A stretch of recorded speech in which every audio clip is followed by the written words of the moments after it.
기본적으로 무색 형태고요. 그 다음에 냄새도 거의 무치에 가깝다라고 제가 판단을 하고 있어요. 그렇기 때문에 몰래 탔을 때 술이 뭐 양주라든지 뭐 콜라라든지 근데 섞여 있다라고 하면 사실은 일반인이 바로 알아차리기는 걸 불가능하다고 보시면 되겠습니다. 실제로 몇 번 사용만으로도 그냥 만성 중독 이어지는 그런 뭐 실제 사례도 있습니다. 일반적 학자들이 꼽는 가장 중독성 강한 마약 두 가지를 꼽으면 보통은 그 처리 공정을 통해서 분해가 안 되는 물질이 제가 볼 때는 가장 위험한 물질이 되겠죠. 뭐 예를 들면 뭐 필로폰 같은 것들 뭐 이런 것들은 분해가 거의 안 돼요. 하수체장에서 분해가 안 된 물질이 정수장에서 또 분해가 될 것이냐 그렇지는 않거든요. 그럼 또 이제 이게 정수로 공급이 될 수도 있는.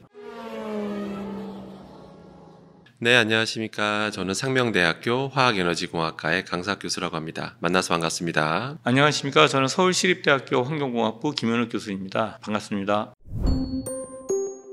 뉴스에 보니까 술에 마약을 타서 건넨다라고 좀 얘기를 듣고 있습니다. 네, 요새 뭐 퐁당 마약, 퐁당 수법 이런 것들이 현재 좀 만연하고 있다고 알려져 있고요. 심지어 뭐 데이트 범죄로도 뭐 쓰인다라고 할 정도로 좀 심각한 상황인데요. 보통 이 퐁당이란 말이 붙었냐면 보통 유통되는 마약들이 쓰이는 것들이 좀 액상 형태가 많습니다. 그러다 보니까 한눈 팔거나 뭐 자리 비웠을 때 몰래 탄다라고 해서 퐁당 빠뜨린다라고 해서 뭐 퐁당 마약, 퐁당 수법 현재 이런 말들이 돌고 있는데요. 실제 많이 쓰이는 마약들을 보면 GHB 감마 하이드록시 뷰티레이트라고 하는 것들이 있고요. 로히프놀이라는 것도 있고 케타민 등이 실제 이런 퐁당 마약에 많이 쓰인다고 알려져 있습니다. 저는 퐁당 그래가지고 알약을 갑자기 넣나 했더니 그게 아니었네요. 네, 약간 액상 형태로 그냥 순간 탁 넣으면 사실 알아차리기가 어렵습니다. 그러면 술에 마약을 타면 전혀 모르나요? 마시는 분이? 어려운 문제인 게요. 일단 로히프놀만 봐도요. 원래 물에 타거나 이러면 약간 색깔이 좀 변해요. 그렇죠. 원래 그런데 불법적으로 유통되는 거 보면 품질도 떨어지고 뭐 이런 문제 때문에 오히려 탔을 때 색을 안 띠는 무색인 경우들이 많다라고 또 알려져 있습니다. 유통되는 불법 마약들 같은 경우는. 그다음에 뭐 케타민이라든지 GHB 이런 것들은 기본적으로 무색 형태고요. 그다음에 냄새도 거의 무치에 가깝다라고 제가 판단을 하고 있어요. 그렇기 때문에 몰래 탔을 때 술이 뭐 양주라든지 뭐 콜라라든지 근데 섞여 있다라고 하면 사실은 일반인이 바로 알아차리기는 걸 불가능하다고 보시면 되겠습니다. 지금 말씀하신 것처럼 퀄리티가 좀 떨어지는 것들이 들어갈 수 있다고 하셨는데 그러면 효과가 덜한 건가요? 원래는 정품이면 사용하는 사람도 알아차릴 수 있게끔 뭐 탔을 때 파란색으로 좀 변하게 이렇게 해놨는데 뭐 불법적인 거 같은 경우 그런 거 뭐 따를 이유도 없고 이러다 보니까 실제로 했을 때 색깔이 없는 것들이 유통되는 거죠. 효과 같은 거는 특정 성분들이 나타나는 거기 때문에 실제 그 성분은 효과하는 거 비슷하다고 보시면 되겠습니다. 일단 그러면 GHB 요즘 많이 쓰이는 그 마약에 대해 좀 설명을 드려보겠습니다. 감마 하이드록시 뷰티레이트라고 하는데요. 이게 대표적인 중추신경 억제제입니다. 그래서 이걸 먹게 되면 정신 혼미해지고요. 뭐 졸음이 오고 뭐 기억 상실을 유발하고요. 또 과량 복용할 경우에는 호흡 억제까지 될 정도로 굉장히 위험한 그런 마약으로 분류되고 있습니다.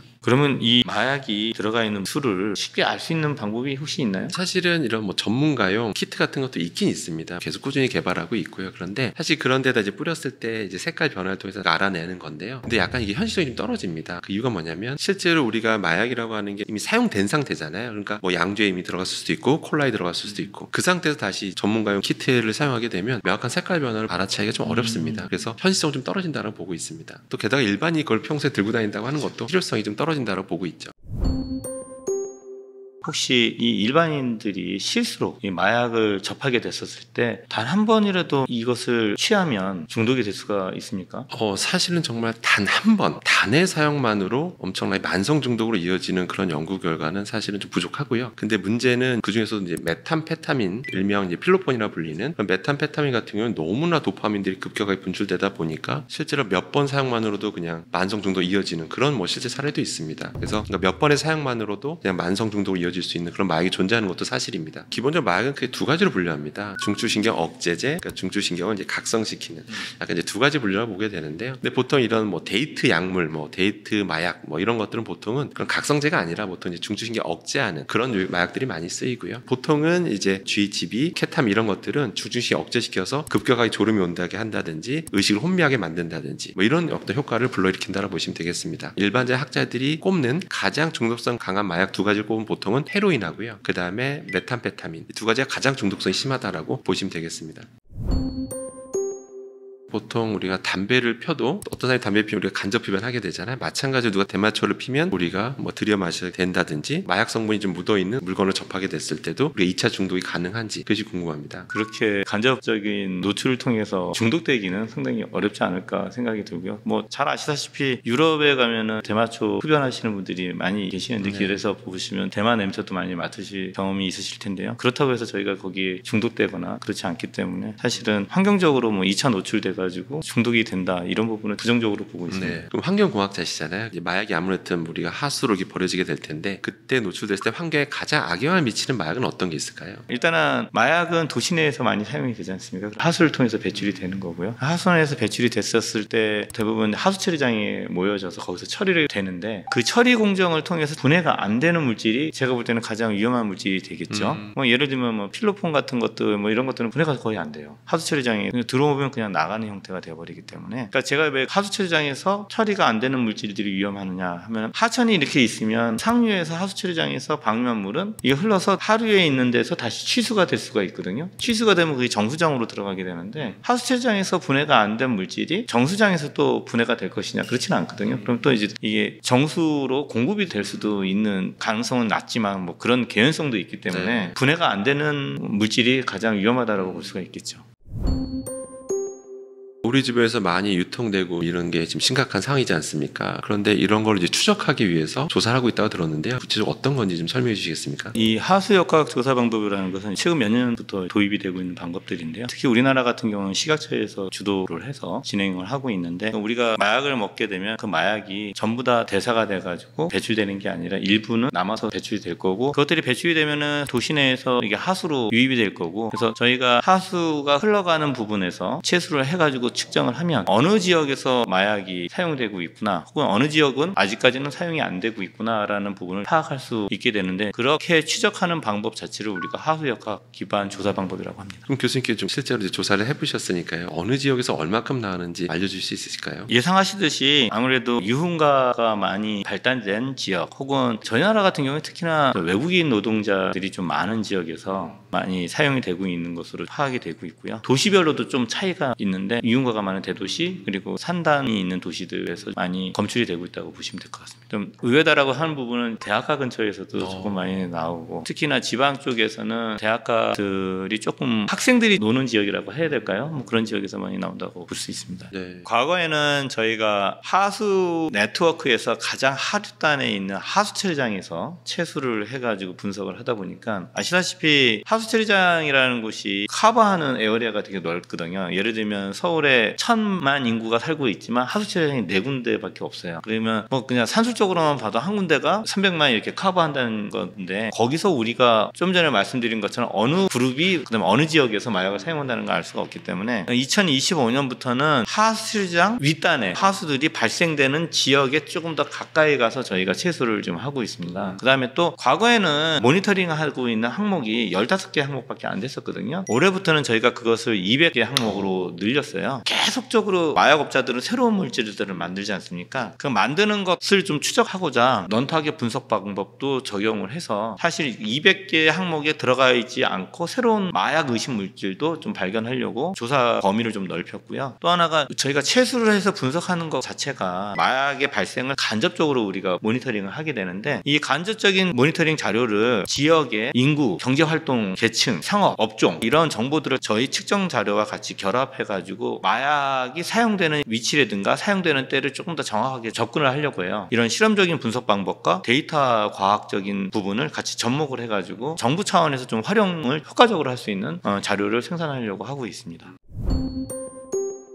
우리가 헷갈리는 부분이 이게 어떤 거는 이제 합법적이다라고 하고요. 같은 이제 중독성이 있는 의약품인데 또 어떤 것들은 이제 불법 마약이라고 해가지고 아예 생산도 못하게 하고 있지 않습니까? 어떤 기준으로 그렇게 정하게 되나요? 사실 일단 화학 구조가 똑같으면요 성질은 똑같습니다. 그래서 기본적으로 어떤 화학 구조나 어떤 분자식 차이에서 결정짓는 건 아니고요. 그러니까 정부가 어떤 화학 물질에 대해서 기준을 마련해 놓습니다. 이게 의료 현장에 쓰일 때는 횟수라든지 뭐 어떤 양이라든지 이런 거 다 정해 놓습니다. 그래서 의료법이 다 있고요. 그렇게 전문가가 정해진 법령 안에서 사용하면 합법 의약품이 되는 거고 전문가의 손길을 거치지 않고 비전문가에 의해서 그 횟수라든지 양 같은 게 전혀 무분별하게 남용되면 그게 바로 불법 망이 된다고 보시면 되겠습니다. 그 다음에 이제 합법 의약품 같은 경우는 정부에서 당연히 순도라든지 이런 것들 다 이제 관리를 하고 인증받아야 되는데요. 근데 불법 마약이라고 하는 건 그런 게 아니잖아요. 그냥 아무렇게 만들어서 특정 화학 구조만 나오면 되는 거다 보니까 불순물이나 이런 것들이 양이나 이런 것들이 차원이 다릅니다. 한마디로 위험성은 훨씬 더 크다라고 볼 수가 있는 거겠죠. 그러니까 지금 대한민국에서도 이제 불법 마약 제휴되는 이런 사건들이 계속 적발되고 있는데요. 그러면 이제 제어하다 보면 당연히 불순 문제 생길 수밖에 없고, 그럼 당연히 또 그냥 일반 하수구로 버릴 거 아닙니까? 그럼 그런 것들이 실제 환경에 어떤 영향을 미치는지 혹시 알고 계신지요? 마약을 제조하는 단계에서 여러 가지 케미칼을 또 사용할 테고, 이런 불법 제조업자 같은 경우는 따로 시설을 갖추고 생산하지 않기 때문에 말씀하신 대로 폐수가 발생하면 전부 다 하수구로 배출을 할 거거든요. 다행스럽다는 부분은 아직까지 우리나라에서는 그렇게 많이 생산이라든가 그렇지 않기 때문에 발생량이 적고, 그렇기 때문에 아직은 환경에 미치는 영향이 미비하다고 할 수 있을 텐데요. 그러니까 더더욱 저희가 사전에 방지를 하고 모니터링을 해서 그 추적을 할 수 있어야 되겠죠. 그래서 저희 식약처에서 좀 저희가 지금 같이 하고 있는 이 하수역학은 바로 그러한 일을 방지하려고 좀 진행을 하고 있는 겁니다.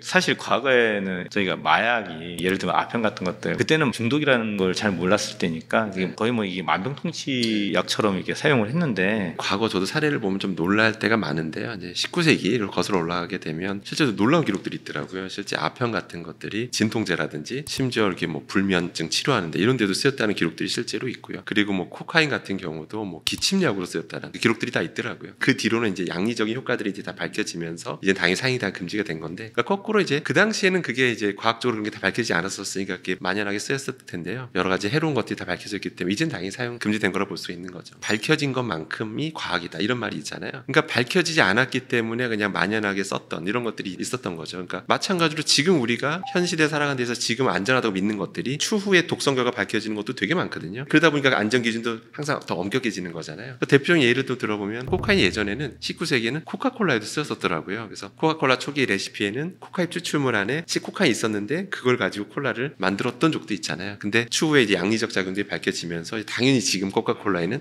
안 쓰이고 있는 거죠. 그 외에 우리 마약 외에도 중독성 있는 거를 한번 따져보면요. 기본적으로 세 가지를 가장 꼽습니다. 중독성 심한 걸로. 첫 번째가 니코틴. 우리 담배나 전자담배 많이 쓰는 니코틴. 그 다음에 카페인. 그 다음에 알코올. 이 세 가지가 대표적인 중독성이 강한 물질을 꼽고 있죠. 저도 옛날 자료들 보면요. 옛날 뭐 한 20년 전 나라별 기준치를 보면 아니 이렇게 관대한 기준치를 적용했나? 이런 거 되게 많아요. 사실은. 마찬가지로 뭐 카페인도 전 그렇게 생각합니다. 지금은 우리가 아직까지 관대하게 풀어놓고 있는데 나중에 이런 것들이 더 연구가 쌓이다 보면 특히 이런 복합 독성, 고함량 고카페인이 다른 물질과 같이 있을 때 일어나는 어떤 이런 복합 독성 이런 게 충분히 아직 안 됐거든요. 연구가 충분히 되게 되면 나중에 어떤 새로운 기준이 만들어질 수 있다고 봐요. 그러면 음료수에는 어느 이상 농도는 절대 존재하면 안 된다. 그런 기준이 생길 수도 있다고 저는 생각을 합니다. 네.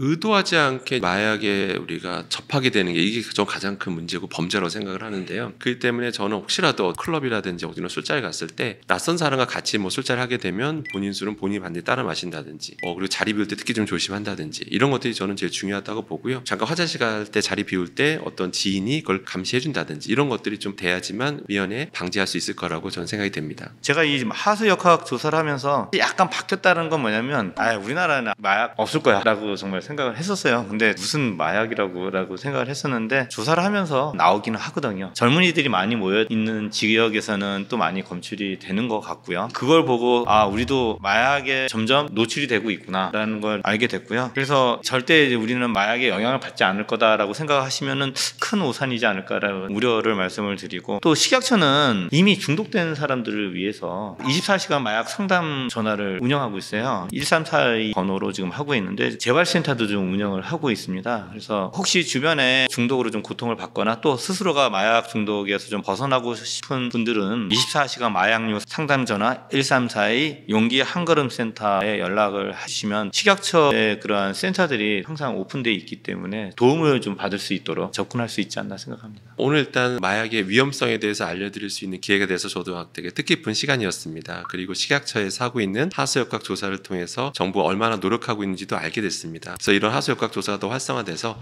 결과적으로 더 청정한 나라가 되기를 바라겠습니다.